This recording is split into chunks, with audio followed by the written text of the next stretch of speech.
Welcome learners. Myself Pradeep Kumar Mishra. I am professor and director Center for Policy Research in Higher Education in National Institute of Educational Planning and Administration, New Delhi. Colleagues, we are going to talk about planning and designing learning experiences for online teaching and learning. As you are aware that learning experiences are an integral part of online teaching and learning. Basically, the success of any program, whether it is in online mode or in offline mode, depends on the provided learning experiences. So in this program, we are going to discuss about learning experiences, how to plan and design learning experiences, and what precautions we have to take regarding planning and designing learning experiences. So we are starting with learning experiences first. First, we have to understand about, we have to define learning experiences, and then we will move to planning and designing part. Basically, learning experience refers to any interaction, course program or incident in which learning takes place. So when you are talking about learning experience, it includes interaction, it includes a course, it includes a program or an incident. And these occurs in traditional academic settings, means schools or classrooms, or non-traditional settings, outside of school location, outdoor environments. So in a way, learning experience occurs in both traditional academic settings or non-traditional settings. As well as learning experience includes conventional educational interactions. Conventional educational interactions means students learning from teachers and professors, or non-traditional interactions where students are learning through games and interactive software applications. So learning experiences are an umbrella term where there are many things are included under learning experiences. Then there is a definition of learning experiences from IB UNESCO. I am discussing this definition with you. This definition says that learning experiences are a wide variety of experiences across different contexts and settings. What do you mean by different contexts and settings? Means these experiences are designed to transform the perceptions of the learner, designed to facilitate conceptual understanding, yield emotional qualities, and nurture the acquisition of knowledge, skills, and attitude. So you can see learning experiences are helpful in achieving so many things, like transforming the perception of the learner, facilitating conceptual understanding, yielding emotional qualities, and nurturing the acquisition of knowledge, skills, and attitude. In a simpler way, learning experiences are a way to make learning interesting, engaging, and meaningful to the learner. So this is the simplest definition of learning experiences, but this is a very useful definition of learning experiences. Means I am going to repeat again, learning experiences are a way to make learning interesting, engaging, and meaningful to the learners. And as you all know that if a teacher is able to, if an instructor is able to make learning interesting, engaging, and meaningful, then of course learner will feel happy and feel joyful to engage in variety of learning contexts. There are number of learning experiences, a variety of learning experiences. If we talk about learning experiences that are based on behaviorist learning approach, then you can include quizzes and standardized tests. You can have tutorials and practicums. You can include demonstration and exercises. You can include trial and error activities. So if you are offering a module, if you are offering a program based on behaviorist learning approach, then you can come up with quizzes, standardized tests, tutorials, practicums, demonstrations, exercises, trial and error activities. If you intend to follow the constructivist learning approach in your program and module, then you can design problem solving activities, projects based on real life situations, group discussions, debates, brainstorming, reflective journals, and portfolio. So, if you are following this constructivist learning approach, then you can put up activities like problem solving, project based on real life situation, group discussions and debates, brainstorming, reflective journals, portfolios in your program. If you intend to follow social learning approach in your program, then you can go for interactive demonstration, one-to-one demonstration, peer learning, group discussions, group presentation. So you can see that there are a number of learning experiences, a variety of learning experiences. You can design n number of learning experiences. The ultimate goal is that these learning experiences are envisioned mainly to fulfill learner needs. So there is no fixed pattern or no fixed set of learning experiences. You can design n number of learning experiences considering the considering the topic and learning needs of the learner. This is the only criteria you have to follow. You can think of a different type of learning experiences and you can come up with a number of learning experiences. So we have mentioned some of the learning experiences, so you can add on more to this list. Now, before going to discuss about planning and designing learning experiences, it will be useful to understand both these terms. What do you mean by planning and what do you mean by designing? Collins English Dictionary says that planning is the process of deciding in detail how to do something before you actually start to do it. What does it mean? It means that if you are thinking, if you are planning something, if you are planning for learning experiences, you have to decide in detail in advance what you are going to put before your learners. And then designing is creating something as per your thought and plan. So planning is followed by designing. Without planning, you cannot go for designing. So planning and designing, and when we are making planning and designing, then this is a complete set. Planning followed by designing. So planning and designing learning experience means what? Planning and designing learning experiences means envisioning learning experiences, keeping learners at heart. This is very important, very significant for any teacher. Planning and designing learning experiences mean envisioning learning experiences, keeping learners at heart. You are not thinking about learning experiences from your perspective. You are thinking about, you are envisioning learning experiences from the perspective of the learner. And then once you have envisioned these learning experiences, you are creating situations or activities to address the learning needs of the learner. What are their learning needs? Accordingly, you are creating situations or activities and you are putting these situations or activities in your program. So, designing learning experiences is also referred as instructional design or course development. In a way, if you intend to develop any online learning program, then you have to have plan and design learning experiences. In the beginning, I told that this is an integral part. Planning and designing learning experiences is an integral part of any online program. Before moving to this, we have to also give a thought about expectations from new age teaching and learning. Friends, as you are aware that in earlier days, our focus was more on acquiring basic fact and concept.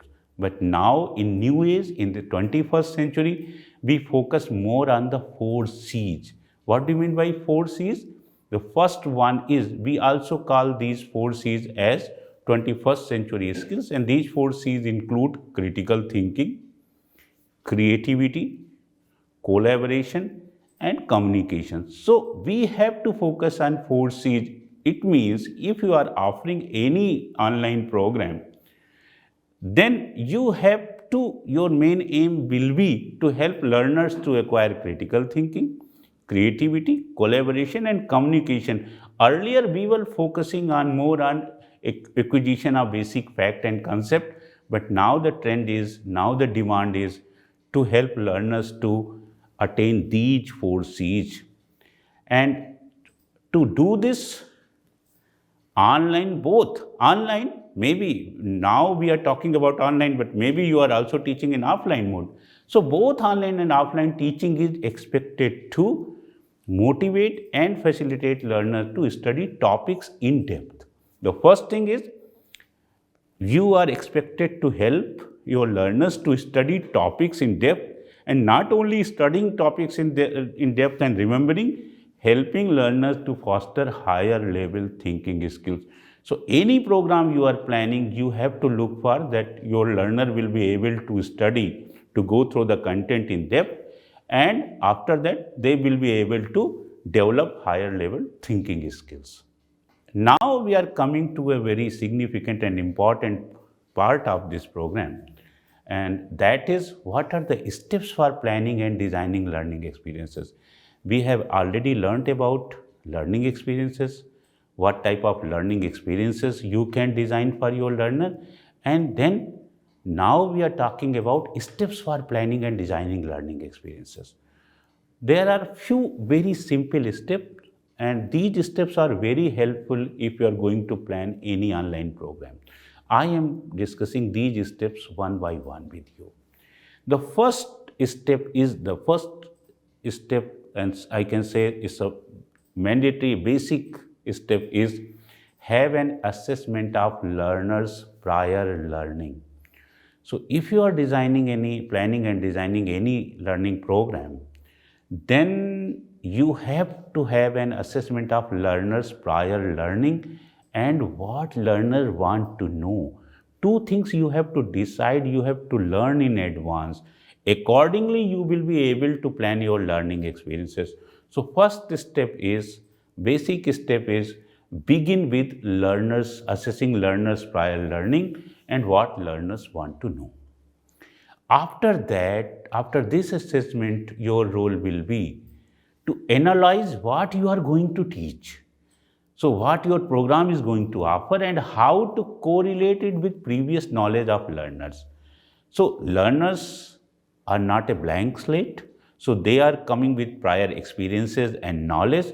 And if you are offering something, you are combining both these, the previous knowledge of learner with the new knowledge you are going to give them. So what you are going to teach and how to correlate it with previous knowledge of learners. After that, your aim will be to identify specific learning goals and outcomes. This is very important because once you will decide about specific learning goals and outcomes, only after that you will be able to plan and design learning experiences. You cannot plan and design learning experiences in isolation. So you have to identify specific learning goals and outcomes first, and then you can move towards planning and designing learning experiences.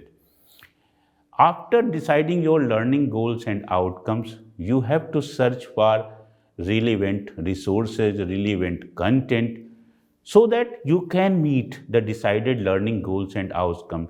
And this content is also has a relationship with learning experiences. So according to your content, you will plan and design learning experiences.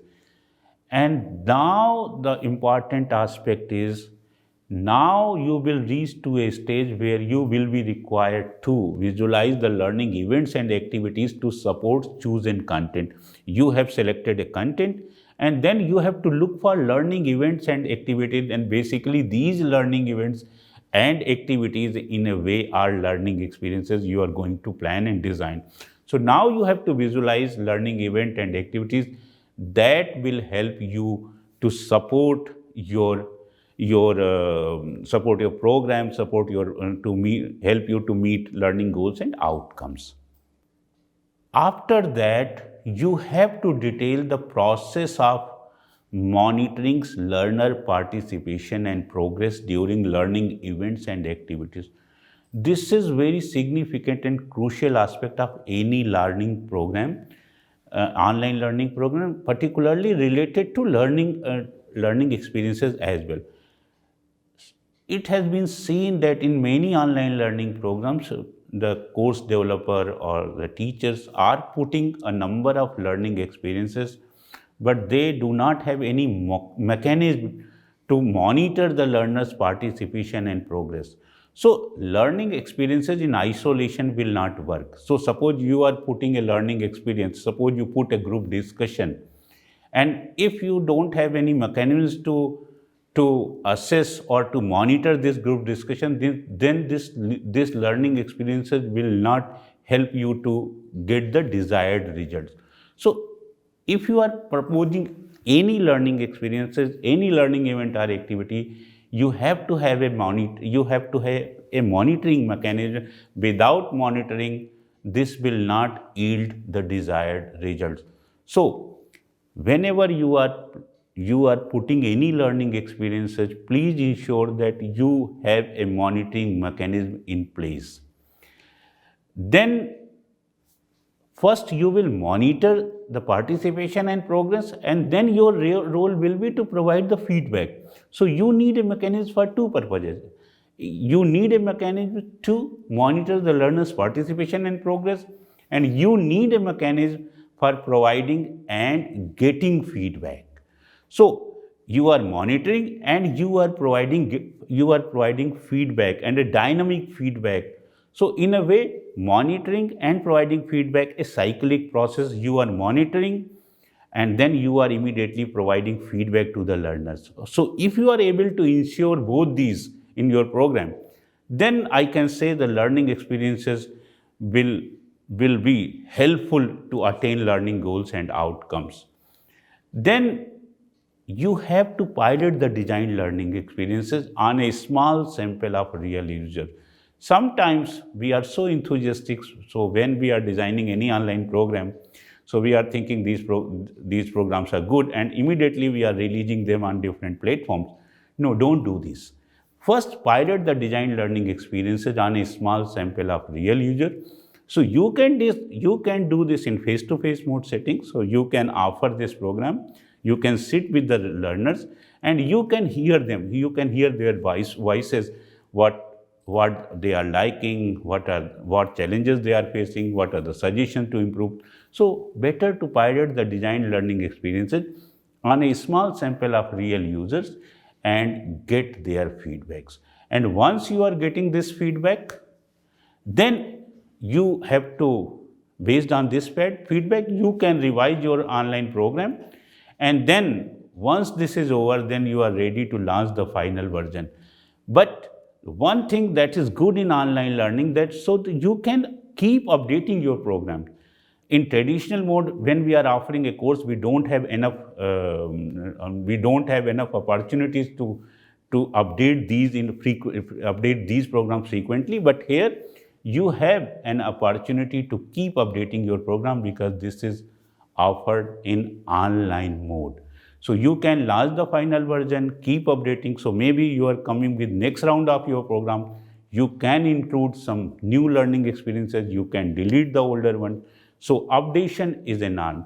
So learning experiences is nothing but a systematic process where you are starting with the what learner know, what a learner already know, what you want to tell them, and then deciding learning goals and outcomes, accordingly deciding content, accordingly deciding learning events and activities, then putting a mechanism for monitoring learners' participation and progress, then coming with a mechanism for providing and getting feedback, and then piloting the design learning experiences on a small sample of real user, and then launching the final version.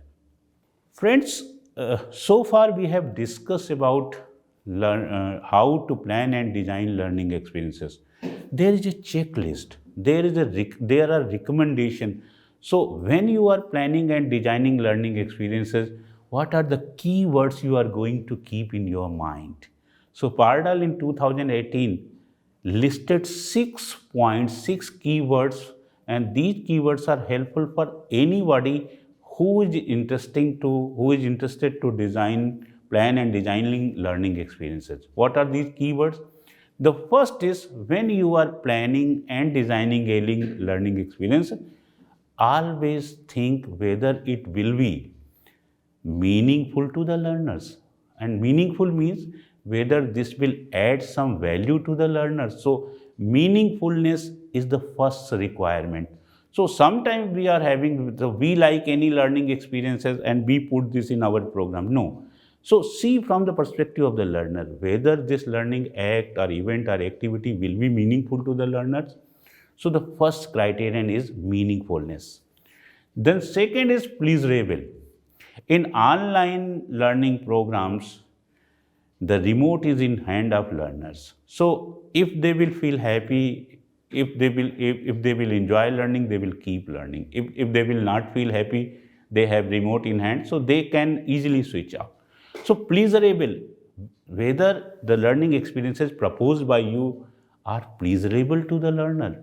So if these experiences are pleasurable, then of course learner will feel happy and will enjoy learning through your program.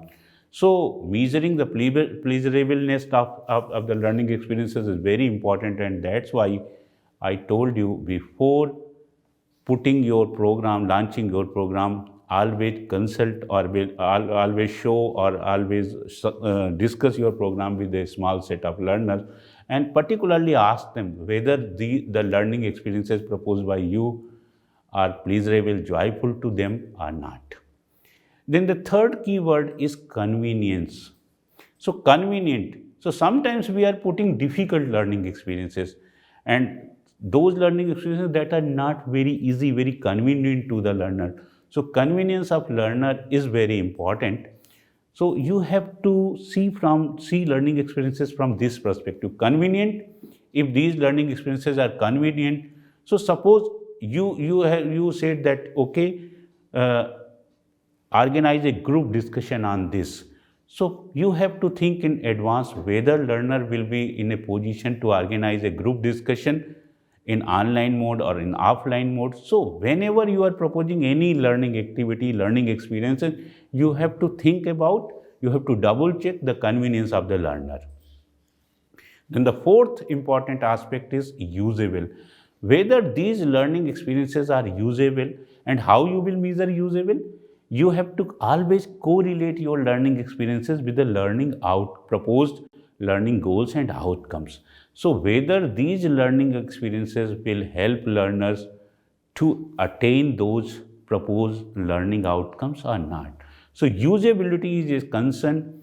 So sometimes in some program you will see some fancy learning experiences, but these learning experiences are not helping to achieve learning outcomes or goals. So always correlate your learning experiences with the intended learning goals and outcomes. So usability is another important aspect. The next aspect is reliable. Whether your learning experiences are reliable. So what do you mean by reliable? Reliable means if I am doing something today, and if I am doing the similar thing after 15 or 20 days, I am always working in a similar manner. So reliable means whether your learning experiences are reliable over time, conveying the similar type of meaning to a different set of learner. So reliability is a concern that you have to also keep in mind. And the last but not the least, the requirement is a functional one. So if you have proposed learning experiences, but these learning experiences are not working at ground level, then your effort and energy will be in vain.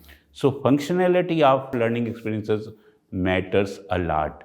So that's why you have to, before launching your program, check whether everything is working all right, whether your learning experiences are functional or not at ground level. You have to ensure that.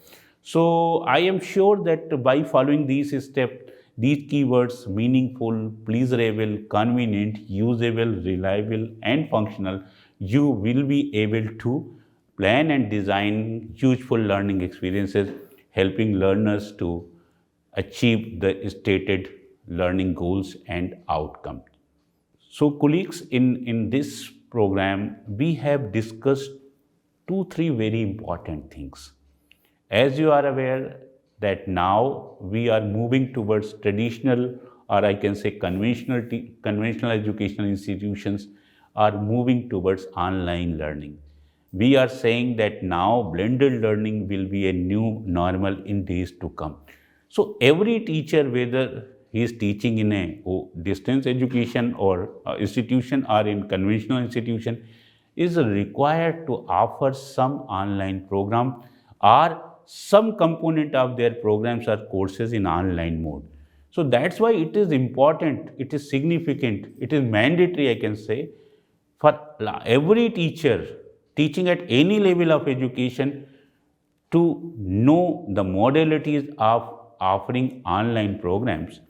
And as we have discussed, when you are offering online program, you have to plan and design a number of a different set of learning experiences. And when we are talking about learning experiences, what do you mean by learning experiences? Suppose you are offering a program and you are putting a quiz in between. This is a learning experiences. You have put up a brainstorming session. This is a learning experience. You put a project after reading this. You have to complete a project. The project is also a learning experiences. So you are putting a number of learning experiences in your program, a number of and a variety of learning experiences. So online programs without learning experiences will not work. So a teacher, an instructor must know about how to plan and designing learning experiences. So in this program, we learnt about the significance of learning experiences, and we also learnt about how to plan and design learning experiences. We discussed some simple steps about planning and designing learning experiences, and later we discuss about the keywords that we have to keep in mind while planning and designing learning experiences. So I hope that through this program you will be able to learn more about planning and designing learning experiences, and you will be able to design a variety of useful and meaningful learning experiences for your learner, so that your learner will enjoy your program and your learner will attain the expected learning goals and outcomes proposed through your program. For your reading, I have given some references that you can use, and further you can search for more such resources related to planning and designing learning experiences. Thank you so much.